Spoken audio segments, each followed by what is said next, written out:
Let's start. We already hit all this stuff at the front. Oh, I think this is where we start. That's a perfect amount, too. All right.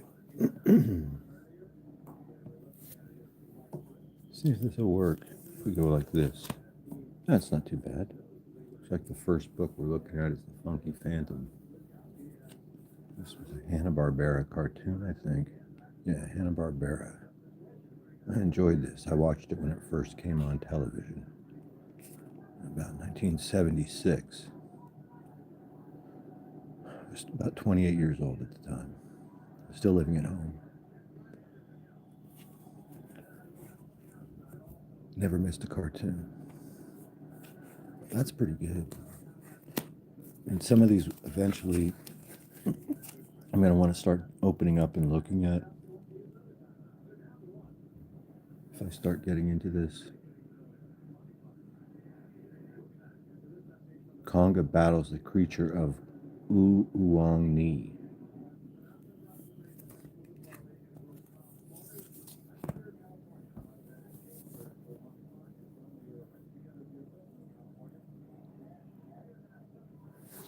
Superman's pal Jimmy Olsen.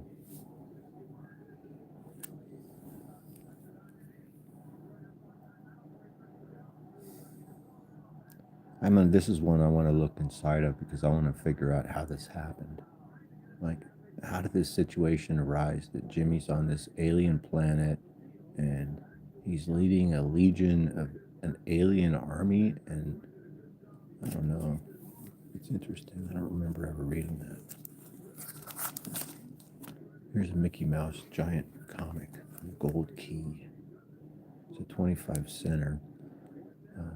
He's lighting a birthday candle. I like the lighting a birthday cake, and everybody's heads are the candles, but it's almost like they're alive, like they're looking at him, which makes it kind of interesting because he's setting them on fire.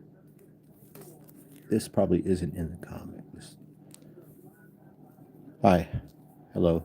Hello, everyone. Here's a Chilly Willy comic. It's examining a snowflake. None of them are the same. It's nice.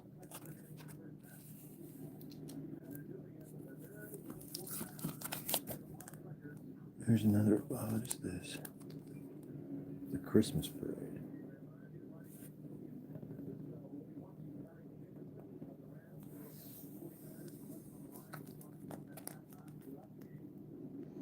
They're looking right at us. Breaking the fourth wall before Deadpool.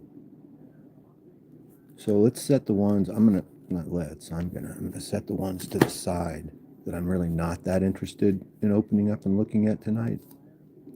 I mean, none of these ones, but this one, the Jimmy Olsen, I want to look at. I want to find out what this Uong is. The creature of, that's just such a weird spelling, the creature of Uong. And I kind of want to look at the Funky Phantom too, just kind of like to reminisce. It's been a long time since I've seen what the Funky Phantom looked like. I don't think they show that cartoon anymore, even on YouTube. This is this title that was called Hanna-Barbera Fun-In. This was like a alternating thing. It only lasted a few issues, and every issue would be like a different, I don't know, cartoon that they were highlighting. At one point, there was this cartoon called Butch Cassidy, and he was in a band. He wasn't a murdering bank robber or a train robber, he looks nothing like Paul Newman, but the dog is cool. It says the Pearl Caper. Let's keep this one out. I want to look at that one too. Here's a Howdy Doody comic.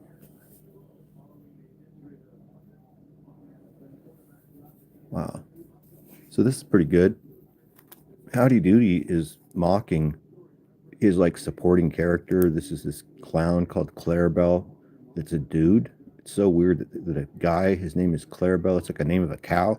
And he has this weird blue leopards. It's his whole outfit is weird. Clowns are creep, but obviously. But he was a weird one. He can't talk. He's got this box that has a horn on it, and he honks it, kind of like that Harpo Marx.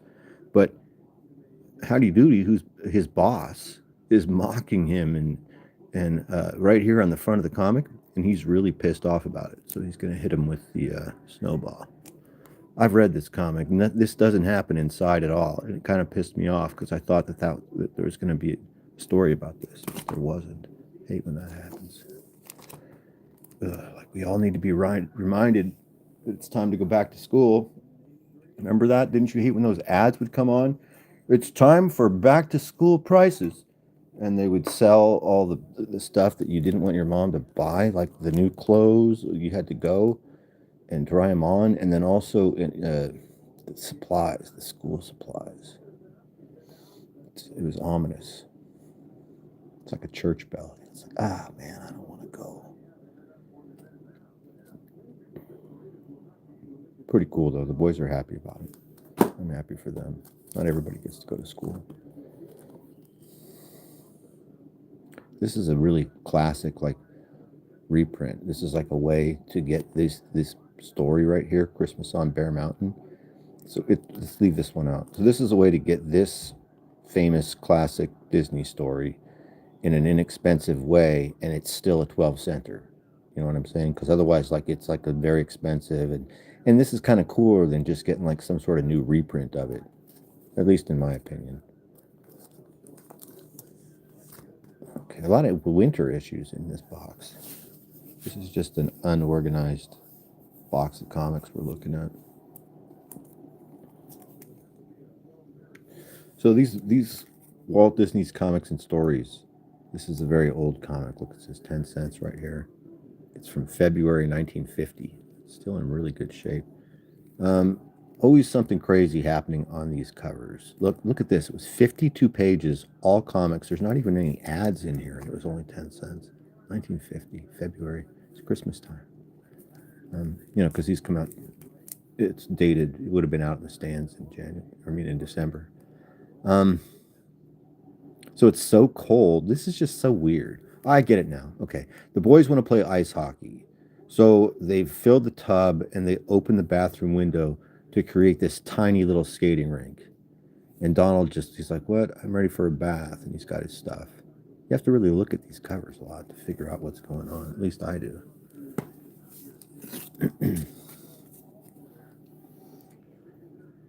This is some sort of mountain climbing expedition that they went on. That went south. Everything goes south for Donald.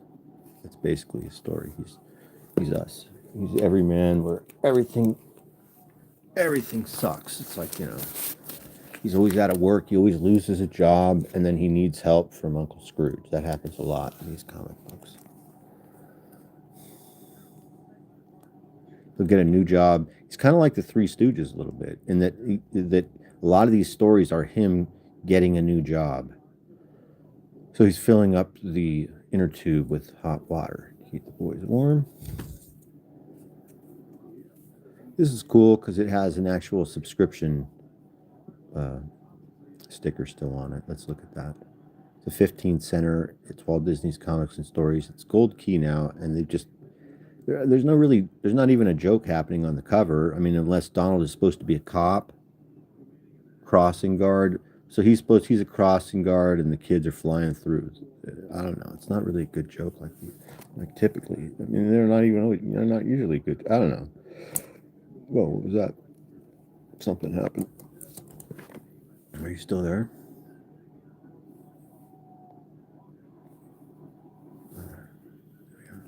Howard Osborne the third. No E at the end. Howard Osborne the third. RFD, Rural Farm District. Is that what that stands for? Two River Oaks, Moorhead, Minnesota. It's December of 1971, I'm guessing.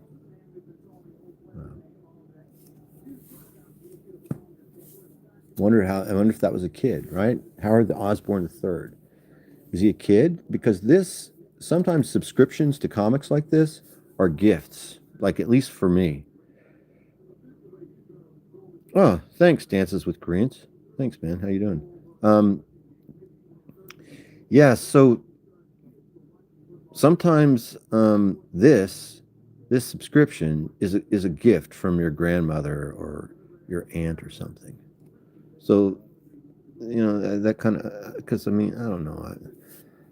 I didn't. I only subscribed to Marvel comics when I was a kid. Like so I don't know what it was like in it. Well, I mean, this is the '70s. This is 1971. So I don't know. It seems like this must be a kid. The third. This is pretty good. This is just again the same thing. Everything sucks for Donald. We don't really even understand the full situation of how this happened. I mean, I fully don't understand how he ended up with custody of these three boys, his nephews. Um, I'm not sure. And also, he's a veteran, so he was in the Navy. He's not in the Navy anymore. He's taking care of these kids, and it's really difficult. Like they're always, it's just a hassle. They're always messing with them, but they're family.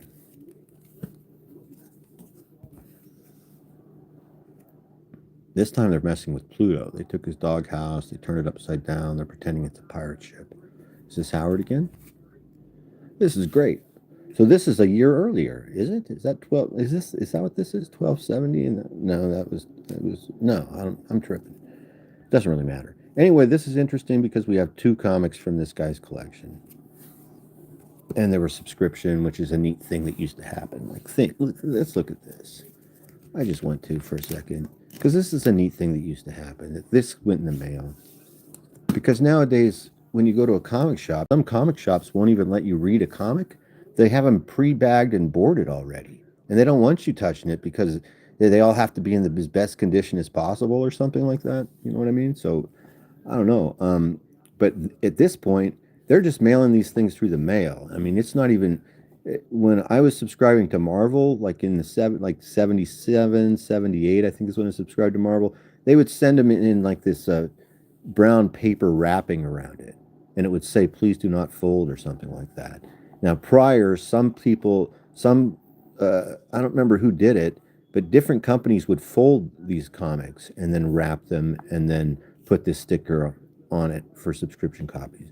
But this Gold Key comic, they're just sending this through the mail the same way that they did like my mom's magazines and the TV guide. And this would just show up in your post, in your mailbox, which I think is cool. It's missed.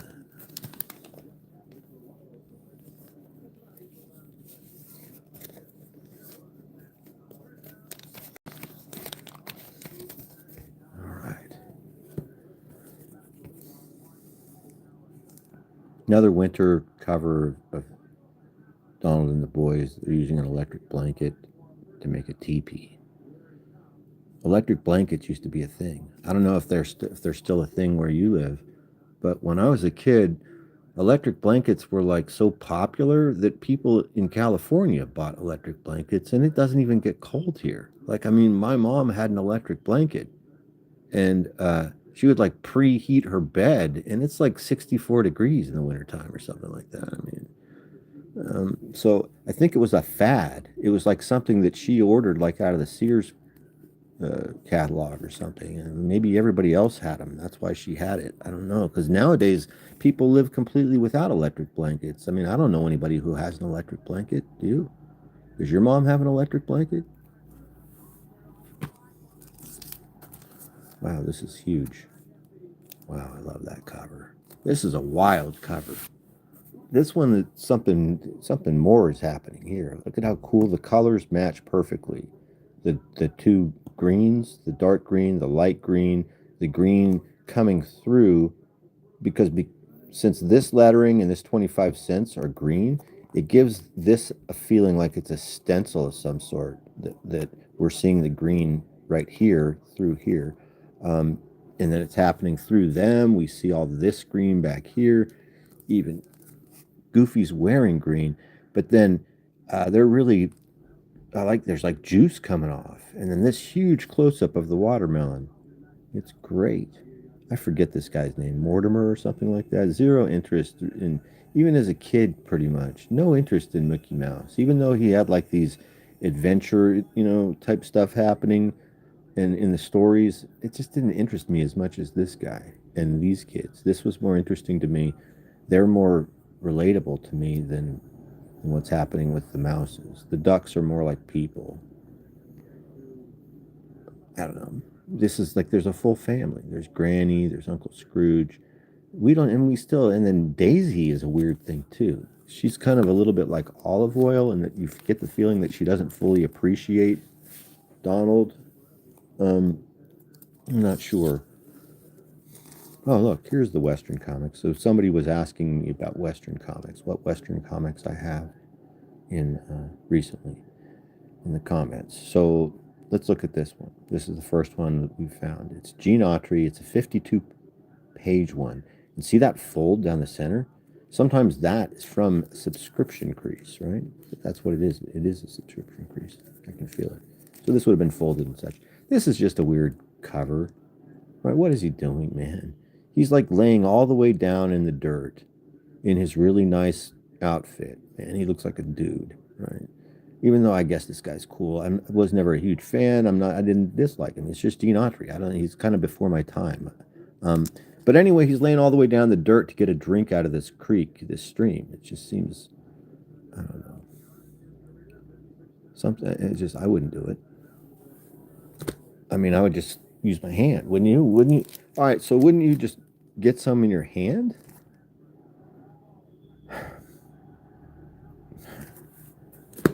It's just weird. He's looking right at us too. It's like we're in the so are we in the water? We're like we're in the creek, and it's weird, man. I don't like that. It's trippy. All right, here's another Gene Autry, except this is just his horse. Gene's horse had its own comic. Gene Autry's Champion. Champion, the Wonder Horse. That was the theme song for this. This horse had a TV show. Champion, the Wonder Horse. I think. That's nice. He's getting ready to stomp this rattlesnake. It's painted. That's cool. This other one, I mean, this is painted too, but it's just not really interesting to me because I don't even know who this Indian is. I don't know what's happening. That's why this isn't very interesting to me. This is great though. Champion one-on-one facing off against a rattlesnake. Copperhead. This is a really old Hopalong Cassidy comic book. It's like falling apart. Got a neat cover. The most fearless sheriff of the Wild West. This guy's out. I think is that Hop starring William Boyd, a Fawcett publication. So is that Hoppy? They called him. That's Hopalong. He looks really young compared to how every other time I've seen Hopalong Cassidy. He doesn't look like this. This looks like Flash Gordon or something. Here's Roy Rogers and Trigger. This is another subscription cover, another subscription crease you see there. This is a great cover, and I do like Roy Rogers. I just haven't read much Gene Autry, but I've read a lot more Roy Rogers, and it's good, man. It's enjoyable. The art is always good inside of here, and sometimes the stories are interesting and funny. Sometimes on the back of these, there's like a full pinup. It's autographed by Trigger and Roy. No, not this time. This time we get the Schwinn Phantom, the most beautiful bike in the world. Look at that kid. More fun with these features. Sparkling chrome fenders, streamlined chain yard. Look at all these features. Schwinn tubular rims. Wow, it's black. I was wondering that. When I read that Schwinn Phantom, I thought that's just such a tough sounding name for a Schwinn. But now that I look at it, I mean, now this makes sense why he's so stoked about this. This thing looks like some sort of a weapon coming off the front right here. I don't know what that is. But look at it. I mean, as far as Schwinn's go, it's painted black, and look, it says the Black Phantom right there. Holy crap. It says most beautiful bike in the world. This is like a sports car of a bike. I wonder how much this thing was.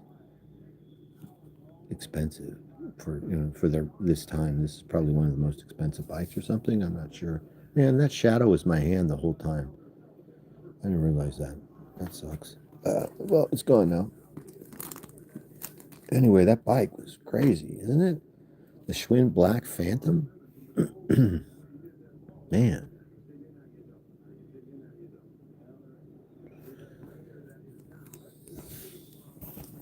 Western Roundup is next.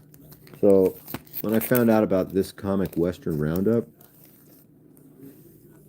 I was kind of happy about it because this is an old comic from the 50s that is kind of overlooked. Like, not that many people even know about it or care about it.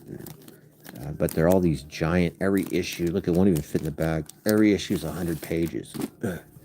Look at the size of this thing. 100 pages, 25 cents. This is like a comic that will last you the whole summer, or like yeah, I don't know. I guess if you had to stay at a foster family for 3 months, they probably wouldn't even let you keep a comic. But if you were in that situation, maybe you could hide it or something. Man, look at this. But it would last you the whole time that you were in juvenile hall if they let you have comics in juvenile hall. The Boys Ranch. 1953. So what's cool about this is it's this giant-sized comic that nobody really cares about, because I think a lot of the times people think this has reprints in it. They think that this is just reprints or something, that it's some sort of a annual, but it's not. It's all new material. And it's all new material from all of this stuff. Like, remember how I told you I hadn't really read that much Gene Autry? This is him right here. Pretty much the most, other than that one comic I just showed you of him drinking out of the stream, this is the only Gene Autry that I've read, or this is where I've read Gene Autry, is in these Dell Western Roundups. There's no ads at all. The art is great. It's the stories are great. It's like watching a TV show. It's like watching a Western. Sometimes it's even better than the shows. A lot of the times. I mean, look at how cool the art is. Look at this cat. Dell Western Roundup. You used to be able to find these for really inexpensive. That's why I bought them. Oh boy, look at this. Big Shot Comics. This is a crazy cover. Uncle Phil, you must stand back and watch the parade. But I want to play chopsticks on that calliope.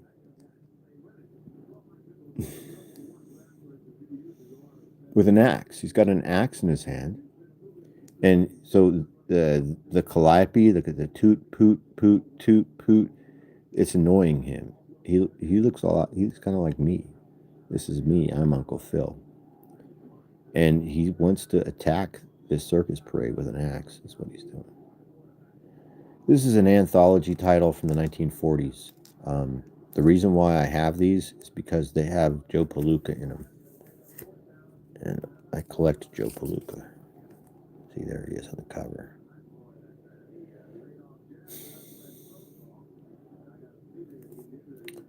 Joe Palooka. He's showing up. He's arriving in town. All the girls want his autograph. He's the heavyweight champion of the world.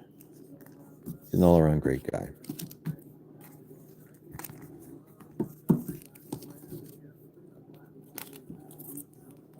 In this one, there's a prison break happening. There's over 60 million readers of Joe Palooka. It was a Harvey comic. It was 10 cents. Bam. Look at that cover with the purple. The spotlight. Jeez, that's nice. I like this art too. I like this comic. That's why I collected.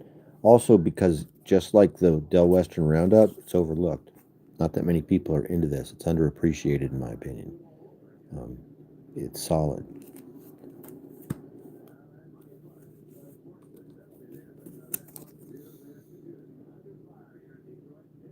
Read by millions.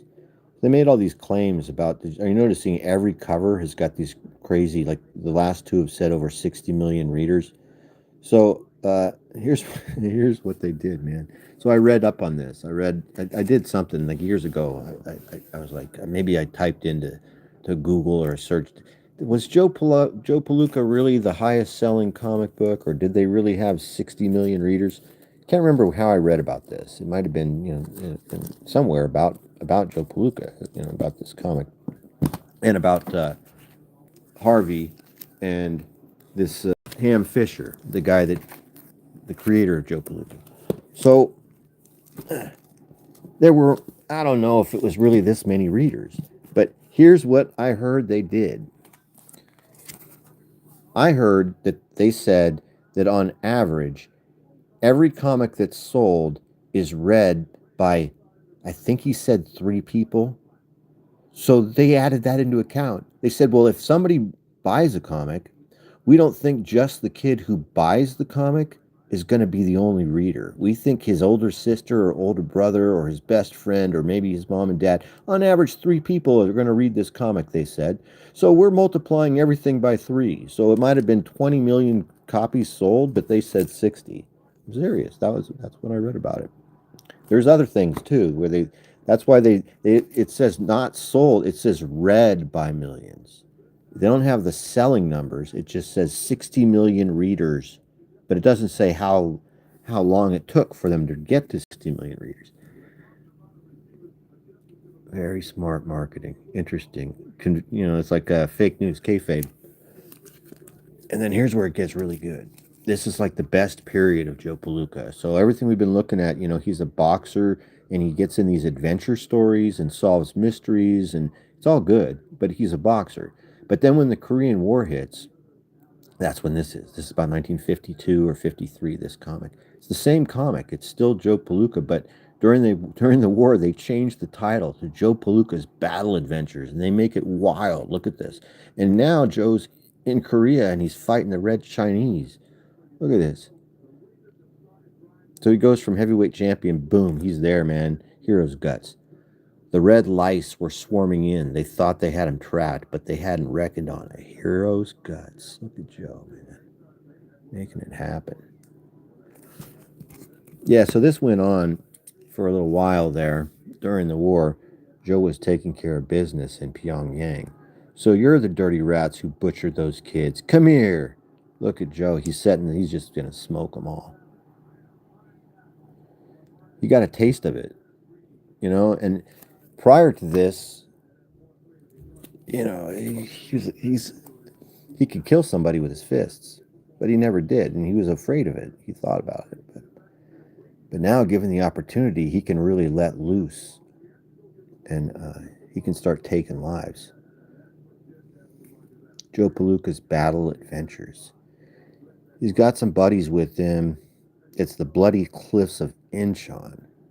They've scaled the cliffs. Joe's got a grenade in his hand, and I guess we're the enemy.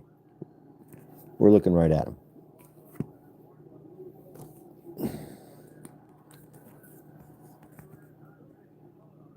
Joe Palooka, champ of comics. Now we're moving chronologically backwards in this stack of comics. We're going back in time.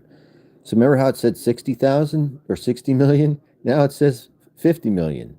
So we've gone back in time. I really think this is like maybe the 40s where we are right now. Foul play on the high seas. Read the story. Behind the cover, SS Wasp. A lot of cool stuff. Ham Fisher is the name of the guy that did this. What's going on here? So I guess they've got Joe Palooka working in the engine room of a ship.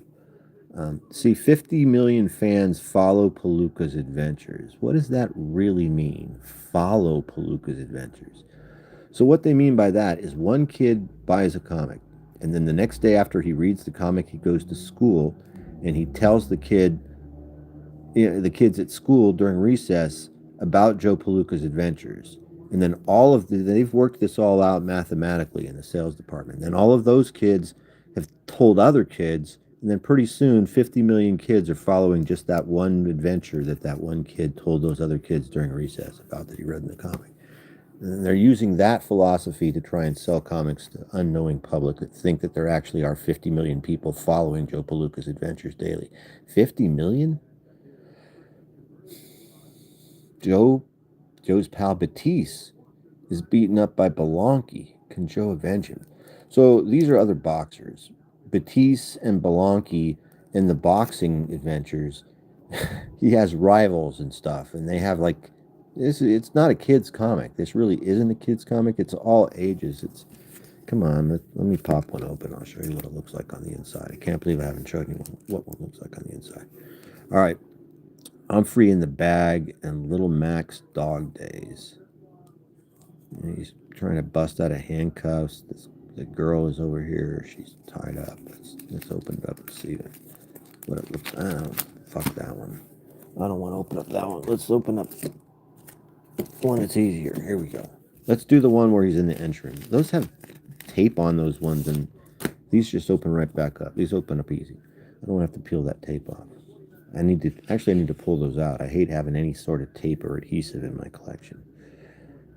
Okay, so look inside of here. There's so much talking. Look at this. It's the 19 Mobilized for Mercy, the 51 Red Cross. The Monarch. So look at all the talking. It's just a lot of conversations between adults. A lot of the times they're talking about greasy stuff, like it's about throwing fights or it's about illegal gambling operations or there's something going on the side, like this guy with the cigar that looks like Groucho Marx. He might be the bad guy, you don't really know. I don't know, unless you read the words, if you're into that. But the stories are great, but it's like I said, I mean, look, does this look like a kid's comic to you? I mean, I don't know, 50 million people read this? They said they did. I read it. I think it's great. Look how good the art is. The writing is great, but it's like I'm into this stuff. I'm kind of a weirdo. Look at that. See? Don't think that just because comics aren't worth something, like this, Joe Palooka, like nobody cares about these. It's not relevant. Nothing ever happened with Joe Palooka. They didn't make a movie with him, with a star that, or anything. It doesn't matter. But so you think that just because it's not valuable and nobody's interested in it, that it's not a good read. You're completely wrong when it comes to Joe Palooka. They're really good. That's why I have so many. I discovered how good they were because they were cheap. So I bought one for like $4. And just throughout this same era, one of these will probably come to the first one I bought.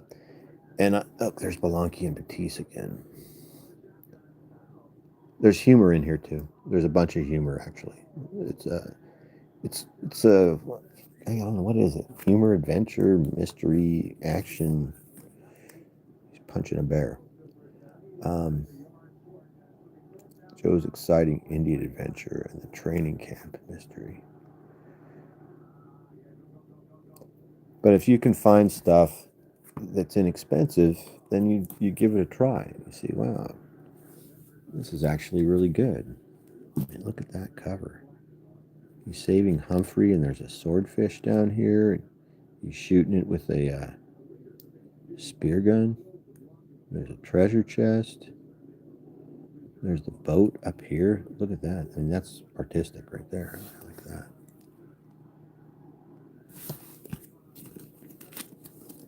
Oh, man. We should jump to these pulps. This is the first one I ever got. No, that's not it. Oh, let's look at this first. Okay, so remember what I told you about Joe in Korea? Well, it goes way back. It goes further back. He was in World War II, too. So one thing that's true about Joe Palooka is it was a really long-running series, like from the 50s or from the 40s to the early 60s, I'd say. Like maybe it ran, I don't know for sure, I'm just like off the top of my head. Joe Palooka might have ran from like 1942 to 1962 or thereabouts. It was so much so that during World War II, they were making World War II comics about him, and that's what's happening here. He's like on some Pacific island, and this is a great story. These early issues really all of these issues are self-contained stories, like mysteries. They're not continuing. Each one will have a full story inside of it. Let's look. I'll show you. Number 9. So this is Joe Palooka, number 9, going way back. Look at this stuff. The Druten Island Mystery. Her name is like Melody or something like that. Yes, it is Melody. You remember Joe Palooka and his friend Jerry, and they had drifted to an abandoned Jap boat where they found Melody, a native girl.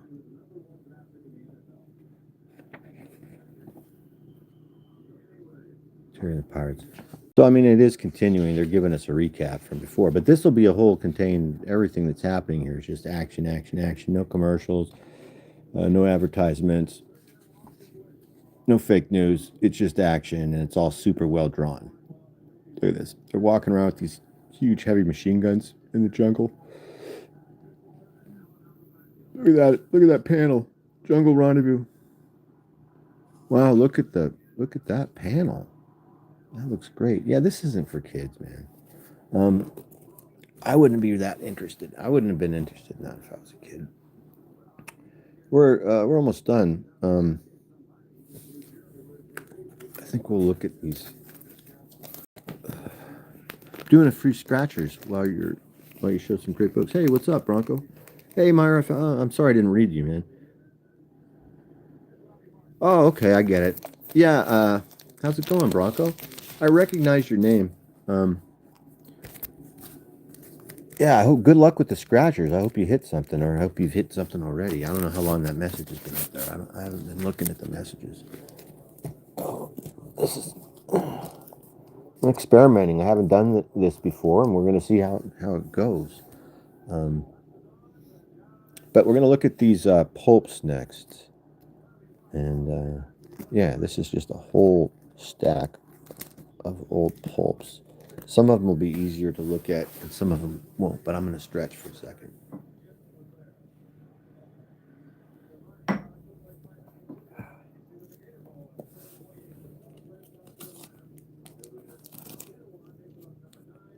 That's a big chunk missing from that. Oh, look at this. This is one of my favorites. Check this out.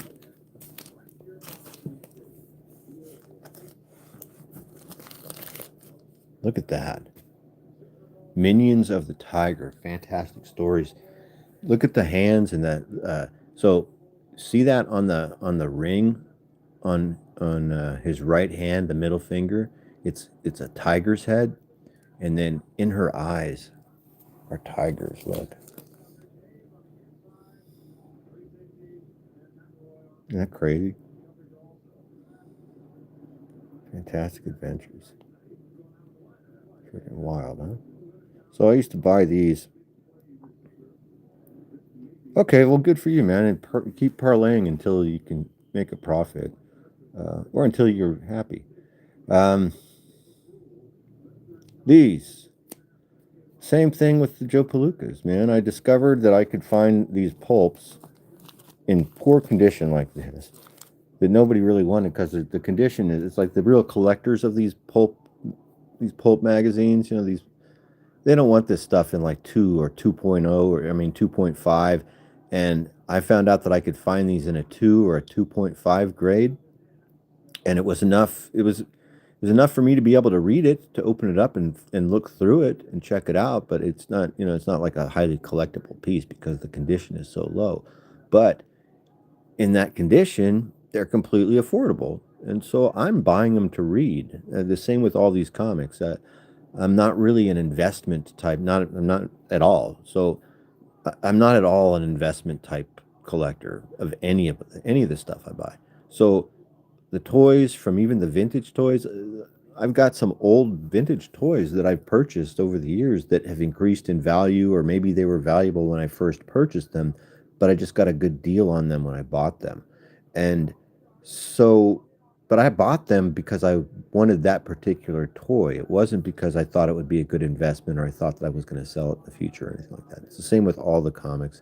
I don't buy anything unless I want to read it, or I think it might be something that will be, you get it. I don't buy it unless I like it. It's the same with everything else, and the action figures as well, like the new stuff that I buy of all the different new toys that come out. I do it because I like it, because they're I enjoy the toys. I like and this is also something new. Like I took a big break from extravagant spending, like for like the whole middle portion of my life. You know, I had kids and I had responsibilities and uh, super long hours and stressful jobs, and so once I got to the point of where the kids were, both my kids grew up and they were real independent and ready to go. You know, they left the house when they were 18 and completely self-sufficient. So I don't have to support them anymore. So now it's like I had this disposable income. So I was buying more collectibles and stuff, and I got into sixth scale figures. Like that was the first toys that I was buying, was like Hot Toys and Sideshow, stuff like that. Um, then my oldest son, he started buying Star Wars Black Series, started collecting G.I. Joe Classified, all once he got uh, financially secure and became like a fully functioning adult. He had inherited my collector's genes, and he still liked toys and action figures the same way that I had.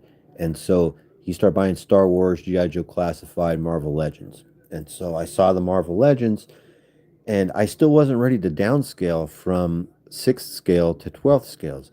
I haven't bought any in years either, Bronco. Like, I mean, I haven't bought any sixth scale stuff in a long time. Um, it was probably about 3 years ago. I bought some of those. I bought some GI Joes and I bought some Power Rangers. Matter of fact, come on. I forget that we could just get up and move around. This is like the first time I've ever live streamed. So come on, let's go in here. I'll show you what I'm talking about. It's just kind of, but I haven't bought any in years either. But I have them now, and they take up space, man. And this is the last stuff I bought right here. So these figures, 3-0.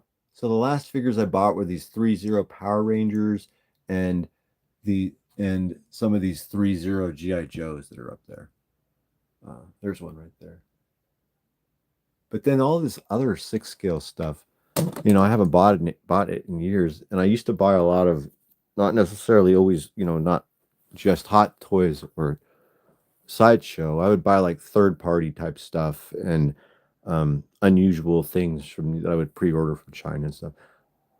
I've got a lot of McFarlane DC figures. Oh, cool.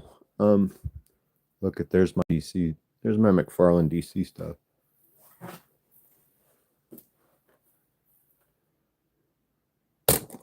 Oh shit.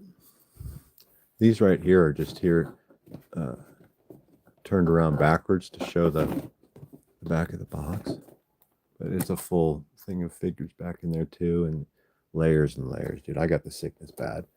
So let me show you. So let's look in this toy room real quick. This is a spare bedroom, which is a toy room that's still not fully organized.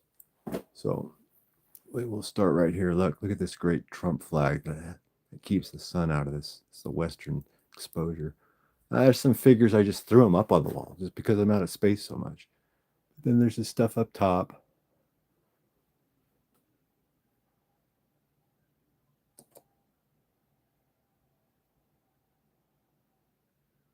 And then this whole area is Marvel Legends.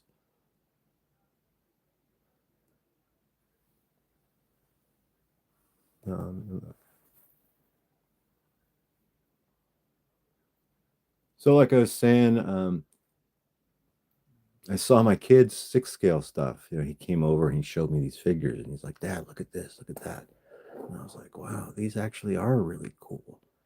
And so, but I wasn't completely ready to make the jump from sixth scale to 12th scale and start playing with these toys that are actual toys, because I was still like in this executive level of toy collecting. You know what I mean? I was still thinking that I'm just keeping them inside of these glass cases and they're real, it's like, I don't know. Anyway, then I discovered they're fun to play with. But first, I bought all those Marvel Legends 6 scale figures, the big giant Marvel Legends. Like I got all of those, and then here's my. Then I started realizing I like these figures that I can move around and actually play with, as opposed to these expensive ones that I just look at and light, and turn the lights on and everything. So then I got into Masters of the Universe, bought a bunch of those, and then I got into wrestling, bought a bunch of those. All my wrestling figures aren't really here. You can just see a few of them through the back. I've got a lot of wrestling figures that are other places that are in other spots. And there's Street Fighter 2. There's a mixture of different things. There's some new stuff. There's some Power Rangers stuff. And then the overflow is like onto the floor. See, this is the rest. So the rest of my house, man, is pretty orderly and stuff and pretty clean. But when you get in, you open this door and you get in here, man, it's just sometimes, and it's all mixed together. Like, look, this is some board game from the 1950s called the Animal Trap game. And there's the mystery spaceship. Um,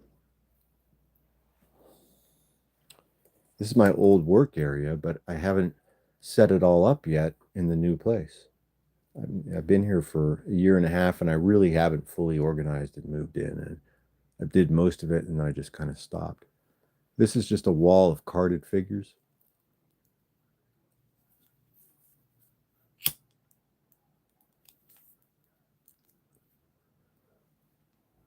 This is the giant Frank, and I just put him together and didn't paint him. And I don't know, maybe I'll paint him, maybe I won't. I kind of like how he looks that way. Just a overflow, just all kinds of stuff, that just doesn't have a place yet.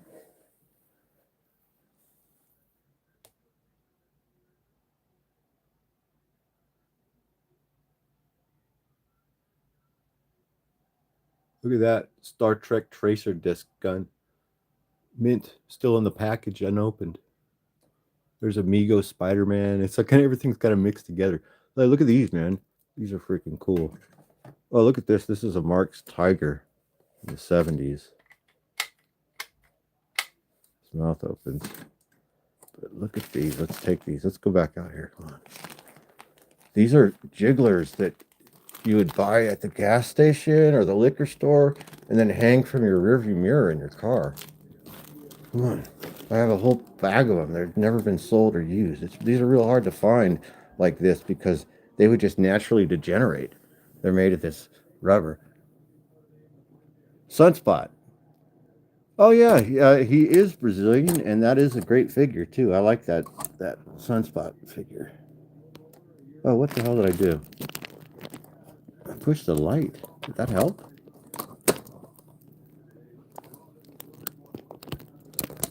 Does that look better now that there's light? Did it? It just kind of did it on its own.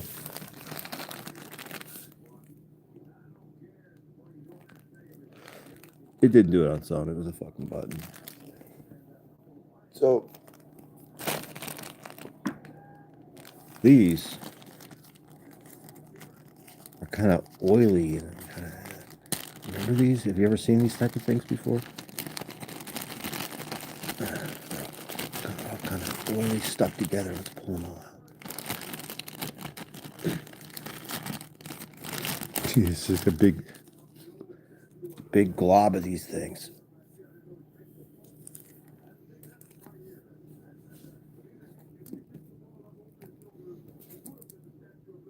Oh, I'm glad we found this. This is my favorite one.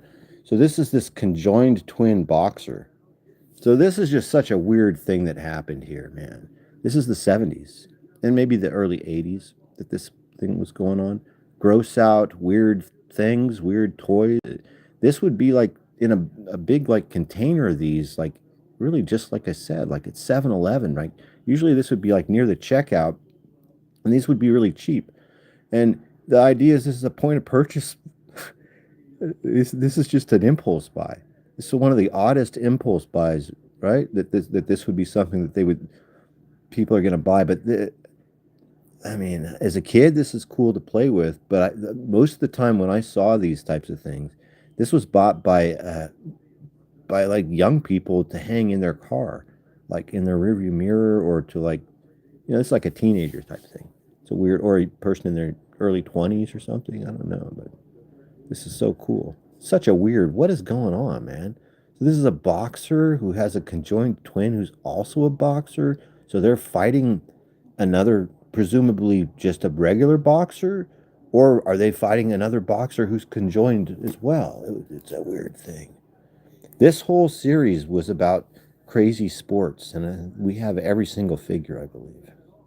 These came from a warehouse from a novelty company in New Jersey. I got them from Kevin at Gotham City Comics in Mesa, Arizona. I think these are from Bricktown, I mean, if I'm right, from like some sort of a novelty warehouse at the New Jersey shore.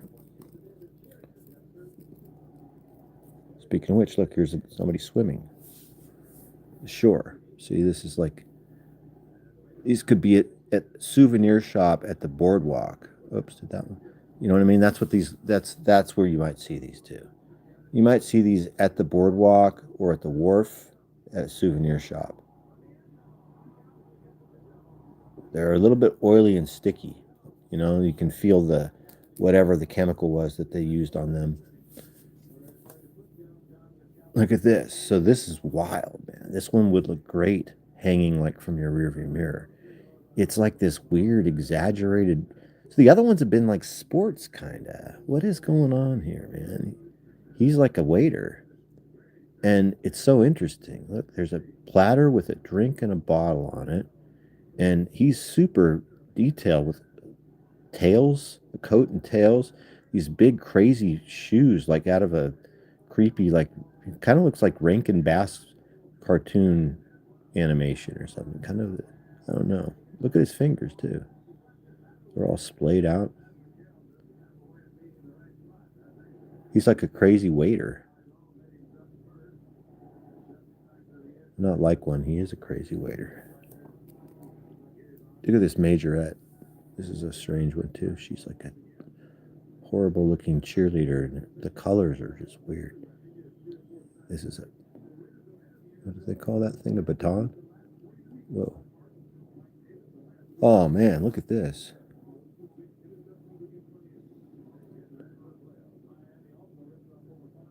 Whoa.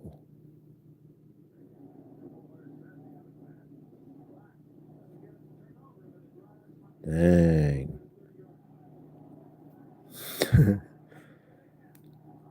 This new strain hits different. All right. And then the last thing is this tennis player. I'm glad this is the worst one. Aren't the paint apps wild? This whole thing is kind of wild. This is a world that I miss that existed. That this was something that was a part of it. You know what I mean? I don't know. It's just, these are just cool. I just think it's really cool shit, man. All right. Those are cool.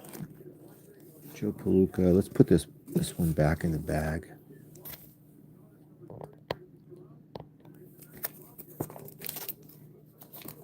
I got a new figure today. I'll show you real quick what I got. I got this new Daredevil. Let me show you. Oh, fuck. Sorry about that. That was horrible. I'm watching the ball game. It's a Raiders Lions from 1984. So I got this today. I got this Daredevil. This Daredevil, the Man Without Fear, that's based on the John Romita comic right here. It was really good. I remember really liking this. I read this in the 90s when it first came out. Is it like a 4-issue or 5-issue miniseries? So they made. So man, I haven't done a video on this yet, but let me tell you what I was. So we just got the other Daredevil, right? Like, look, this one right here. So I just got this one like 2 weeks ago, and I felt like when I got this one, I already knew this figure existed. I know the other Daredevils exist too because my son lives next door, and he's a serious heavy collector. So he has the other one Daredevil that has like some sort of shading, like some sort of cell shading. It looks really good. And then he has another one that came with like some special 2-pack, or maybe that one came, I don't know. But so he's my kid is a serious collector, but more than me in certain ways. But I felt like I waited my whole life to get this a Daredevil like this that was so cool, that looked great. And then, and then we also just so everybody's waiting for years for a Daredevil. So they give us, two real close together, at least for me. I mean, I guess, they came out separately. But anyway, now we have two Daredevils. And they give us this one. And I mean, it's not bad. It's not terrible. I like the figure. It's just not notable. It's like I'm not even sure what to do with it. Out of the whole situation involving this new Daredevil, the thing that, because we're talking about me and I'm a weirdo, the thing that bothers me the most about this is that his hair's the wrong color. Is that he's got blonde hair. I mean, why not? It's right here in the reference that he comes with the comic book. I mean, there he is. He's a kid, and this is, him from like 10 years before this, but clearly he's got red hair. The character has always had red hair. This is blonde. I'm not sure why they would do that. But it's a big mistake and it bothers me. And so I'll take the head off and then I will use acrylic paint pens and I will make this look better. Not better, I'll make it look correct. Um, Other than that, everything looks great, man. The articulation is outstanding. This guy moves really good. He's beefy, beefier than this guy. It's a different character, a different incarnation almost. Or I mean, it's the same character, but it's almost kind of different in a way. I mean, this is him before he's that, and then this is him in like almost an alternate way. This isn't how. Yeah, anyway, you know what I mean when we first this origin, this character, as we knew all the way up to whenever this is 1996. This we didn't know about any of this stuff, but it was great. It's really good. But is this? Yeah, I can do something with this. Like, I have lots of figures that I could put up against this guy and fight and pose against and do lots of things with. But in relation to my Marvel Legends collection, I mean, it doesn't really fit with the rest of my stuff because I don't have any recollection or even any fantasy about uh, this Daredevil being in the Defenders or fighting the Green Goblin or something. I don't even imagine that. So it's like this guy looks best fighting up at some wrestlers or something. He looks good fighting against some heels, a heel wrestler or uh, maybe some GI Joe Cobra villains or something. I don't know, but it's almost like he's not. It's almost. I don't know. The thing with me about Marvel Legends is I feel like I'm amassing my own collection of the characters, that I loved so much as a kid, and I want to like have my own. I want to have everybody because it's an addictive thing, right? I like the figure, but it doesn't fit into what I just described. It's he's not, you know what I mean? I don't know, but I like this figure a lot. I'm glad I got it, and I'll use it with other stuff. He comes with that comic. He comes with this baton. Look at this too. I thought this was interesting. I don't remember us getting anything from them like this in the past. Not sure where this Billy Club came from. I mean, it's too small to belong to the big boss man. Um, I don't know what it's from. It comes with two fists and two hands. Here, give us once again. Here we go. So Marvel Legends in true shining form, they give us a trigger hand. Why not just two of these? Two of these is better than the trigger hand. But you know what would be better than a trigger hand? Would be a knife hand or a karate chop because it's Daredevil, right? Why don't you give us the right hands, man? And doesn't that piss you off too? It pisses me off. I'm like, he needs to be able to do this, or I can't do it with my broken hand, but he needs to do this or do that, something. Tiger Claw, a Tiger Claw would be nice. Oh, I think I already did a video on this, but this is cool. I thought this figure was really good. I didn't see the movie, but I like the figure.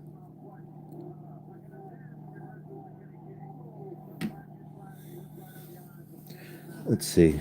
I mean,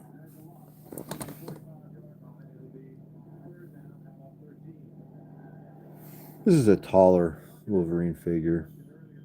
I don't know. I mean, I like it. It's just, he's got to have red hair. Why do that to us? This is a good figure too, but the hands are missing.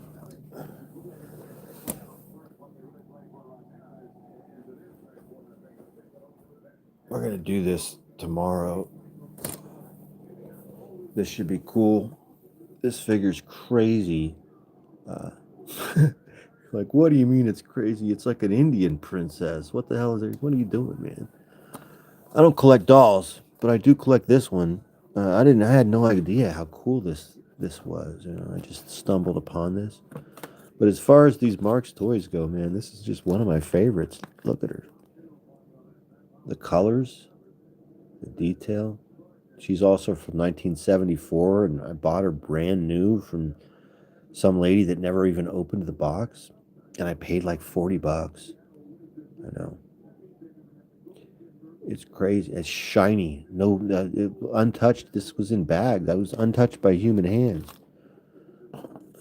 There's a little greasy, oily goop from that mold stuff that they would use so that they wouldn't stick or something. Anyway, we'll do a full video on her tomorrow. Should be pretty cool. That's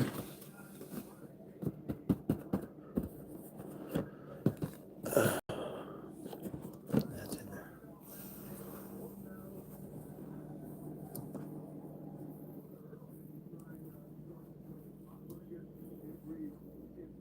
Really pleasantly surprised about these new DC Core Collection figures.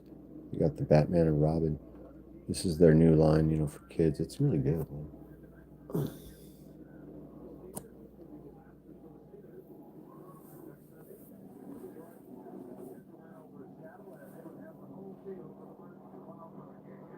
Sometimes, I don't know if you can hear the TV, but sometimes it's just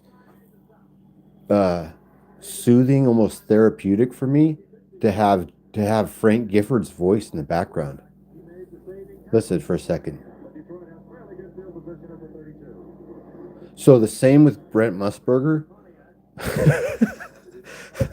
I know it's fucking crazy, but dude, it just I feel much better. And then also like if something like I won't be paying attention to the TV. Yes, I hate getting trigger fingers for me, the characters. Bet it came from a Punisher figure too. Yes, you're right, Bronco. But if I'm doing something and I'm not paying attention, then suddenly in the background I'll hear this. I'll hear this. It's so nice, nice to feel so good about a meal, so good about Kentucky Fried Chicken. So what'll happen will be like a commercial jingle from like 40 years ago that used to play all the time on the sports games because you know there were certain commercials they made us watch if you watch sports. It would be like cars or fast food or investment banking. And when I hear that catchy jingle from some fast food commercial or something from 30 or 40 years ago, just out of the just the corner of my ear, one side, and I'll just, oh man, that sounds good. Same with Brent Musburger, same with Frank Gifford. Oh, you know who's the other one? Is Keith Jackson, the guy that used to do college football. Whoa, Nelly, that dude.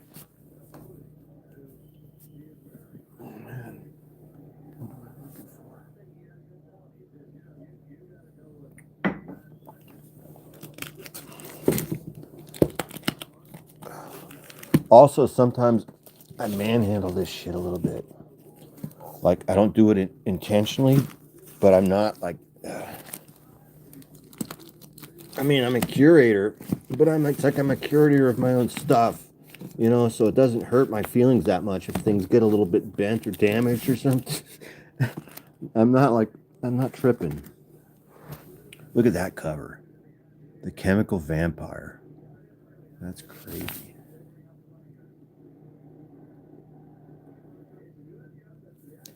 Yeah, like sometimes I'll make these videos and I'll be in a hurry because I'm trying to do something in 3 minutes, right? And it'll be like a 50-year-old toy and I'll be like bending the box or something, or I almost break it while I'm trying to make it freaking video. That happens. Or I'm trying to pull a comic or a magazine out and I'm like bend it out and I pull out the bag.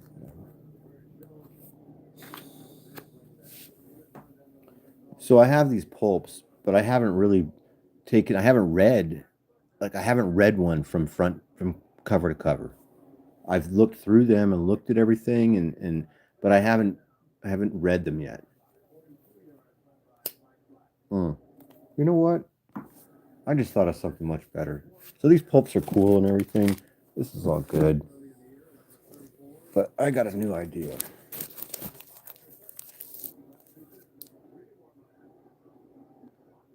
Dude, exactly that. Okay, Bronco. So something just like what you just said, man. Something arrives and it's a little bit damaged, or I'm unhappy with the way it was packed. But then, I just opened it. I'm opening it anyway. But yeah, there's interest. I'm like that as well. Yes, I'm okay if I'm the one doing the damage too. This is what I decided we would look at. It might be more interesting than those pulps. And those pulps are so fragile and stuff. Oh no, this isn't what I thought it was. Or is it? Yeah, it is. All right, let's just deal with that's just on the front. It's cryptology.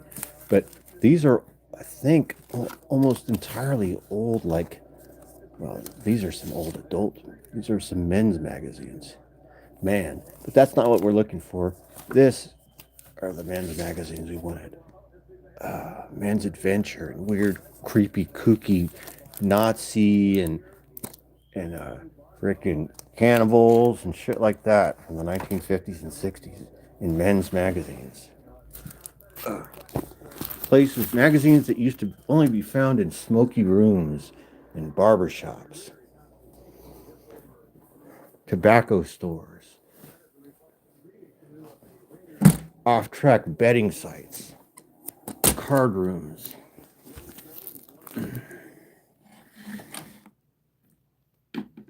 What happened to the game? It froze.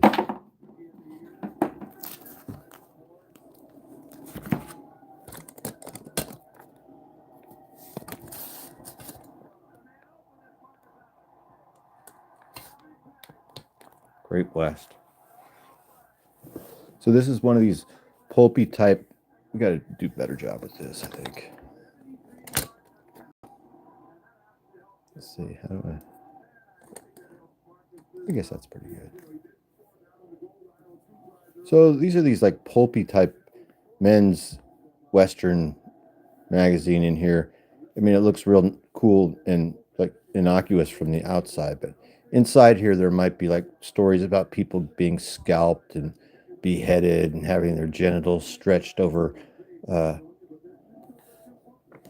Conestoga wagon tires or something, like wagon wheels. Yeah.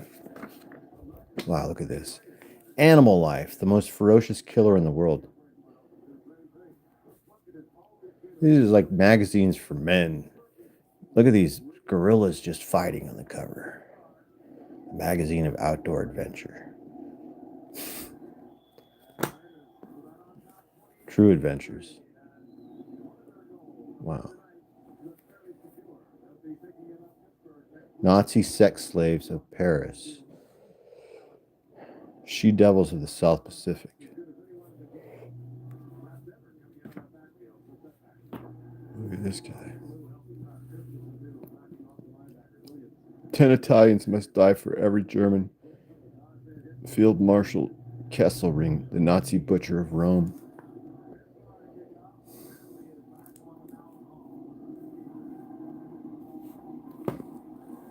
Submarine ambush. Oh, I got it. There we go. Dora Hand, the fabulous madam. Sensational pictures of a stag raid. Submarine ambush. Look at the teeth on that snake. What is he looking at? It looks like he's looking at sensational pictures of a stag raid. Well, he's looking at the knife, but he's supposed to be looking at the knife, but it still looks like he's looking over there more. These must have been big sellers, like putting Nazis on the cover, like Nazi officers, close-ups of them. Sex kooks revealing case studies. Paul Newman, speed fiend. I love that right there. It doesn't even look like it's Paul Newman. It looks like it's like been photoshopped. But I like how it says Paul Newman speed fiend, because he's a racer, but then this is implying that he uses meth. Snake cultists. Kill Ramo. How to throw a booze party. How to throw a booze party cheap.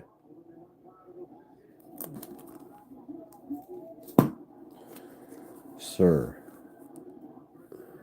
Needed a new type of U.S. sex report. Maryland's amazing nude pics. Current report on London Vice. They do these Vice reports in the beginning of all these. So I've read most of these. These are great.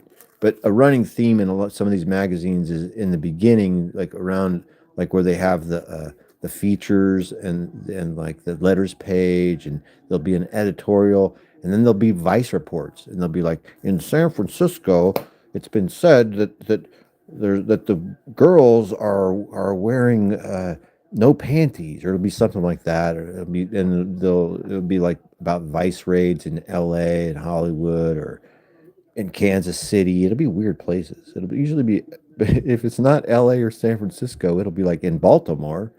I don't know, man. True man. This, what the fuck is going on? Look. So they're gonna execute. This is a U-boat. No, it's a U-boat. They're executing this stripper and then this downed pilot, and then over here is this other stripper sitting on the cannon suggestively, and then still another one. Flying saucers now. The Rand Cancer Cube. Stag. This is like the best one. Stag. So Stag magazine. This is like the, I don't know, it's like the, what would you call it? It's the main magazine of this genre. So everybody else is like pretending to be Stag, or they're all like ripping Stag off, essentially. I don't know if this Stag is the very first, but this is the type of magazines that these would be referred to. Like this is the epitome of a men's adventure magazine. Stag. This is it. They're thick, and they were cheap, and it's the stories and the articles inside are hilarious, and they're really high quality and funny. And this stuff would just be at the barber shop, mostly, is where I saw it as a kid. I never saw this at the barber shop. But this is definitely like a triple X magazine from there it is, 1970, for adults only. But that cover is completely passable for YouTube. This is just weird. I don't even think this should be passable for YouTube, but it might be. I'm not sure. It's just weird. This is Adam. I think that this magazine is associated somehow with Hugh Hefner. I thought. I don't know. I could be wrong, though. If this isn't associated with him, this is part of what he was basing Playboy off of, was this magazine. Because this Adam magazine is selling a lifestyle in the same way that Playboy did. The Bachelor lifestyle. True action.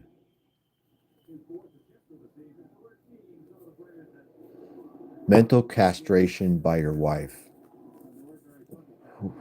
We all know that feeling. Desert fighter and woman hater. That's funny. They're you know what they're doing right here is they're calling Lawrence of Arabia a homo right there.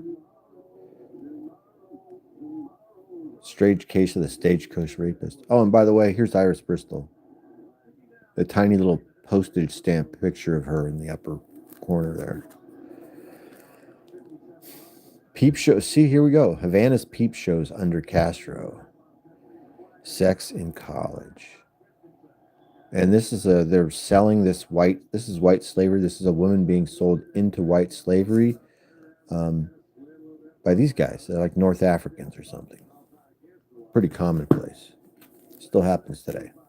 Cryptology is completely out of place and doesn't belong here. However, Adam's Film World number 10 does belong here. This is another publication from Adam, who we just looked at, who I told you was kind of like a Playboy before Playboy. They had this other magazine that's thick. It's called Film World. This is the number 10, Film World number 10. This is just movie reviews, but only porn. It's only reviews of porn movies, and they're actual serious reviews. It's in depth. They talk about everything, not the sex at all. It's mostly just them talking about the, the films, man. It's funny. I think it's funny. Giving them merit. They're like treating these movies like it's like they're real film achievements in here. How the Hollywood boys make a star. Look how bummed she is. Look at this cover, man. What is going on here? Talk about. So this is like a man. That's crazy. He's trying to explain something. What's he saying to her? And it's almost implied, right? Like what is happening? It's like he's. What is he saying? It's not good. Doesn't look like that doesn't make me want to get involved in that situation. I don't want to be him. I don't want to be sitting there having to explain something to her like that. Look at this. He's got loafers. He's stomping this Havarti, like Amazon warrior or something. He's stomping this guy with his loafers. And he's got this arrow. Wild Yank McCumley's wonderful Urubu harem. 5 months in a Venezuelan girl paradise. I wonder if that's this story. This doesn't look like paradise, but it could be Venezuela.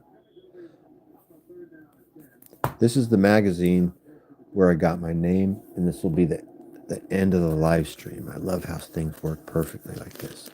You can end it right here. So I bought this magazine years ago, and then when I started the channel, well, I already had the channel, but it had different videos on it before, and it had two different names.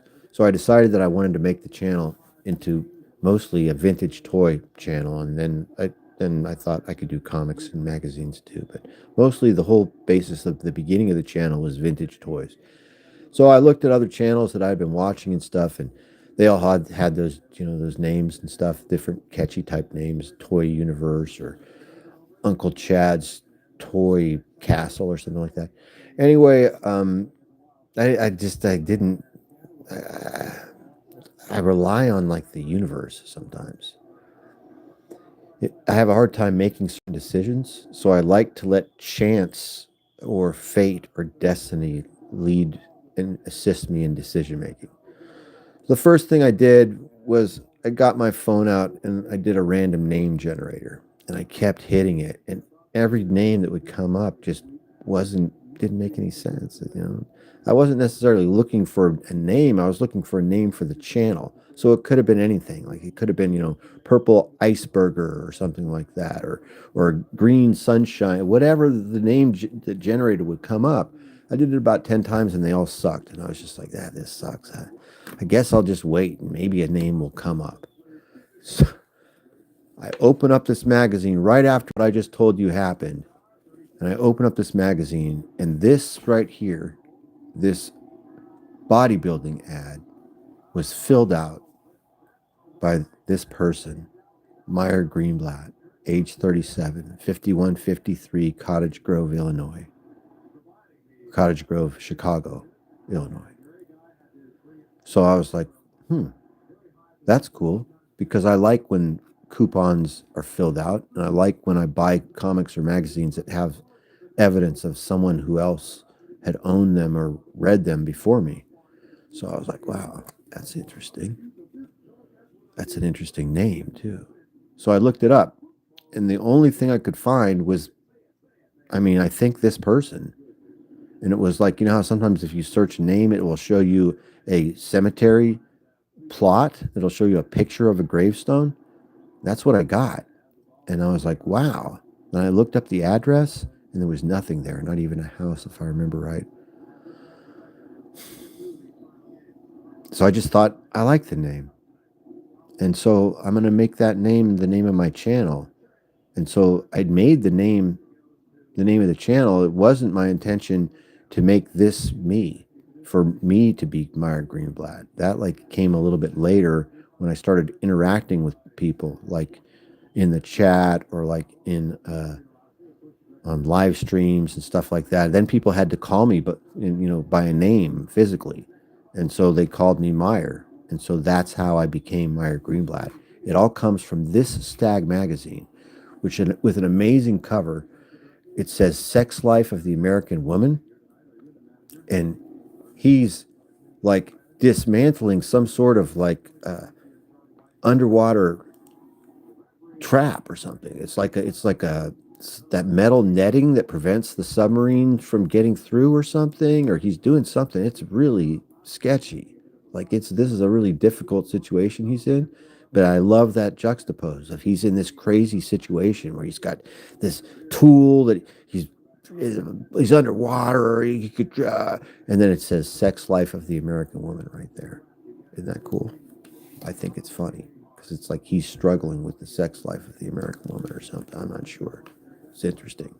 But anyway, this is how I became me. Hey, I hope you enjoyed the live stream. Thanks for hanging out. And this was our first one, and I think it went well. And I'll talk to you next time. There's going to be more videos coming up on the channel soon. I've been making a lot more videos. I'm having fun with it. So I'll make that toy review of that Indian princess tomorrow. Thanks for watching. I'll talk to you guys next time. Peace out.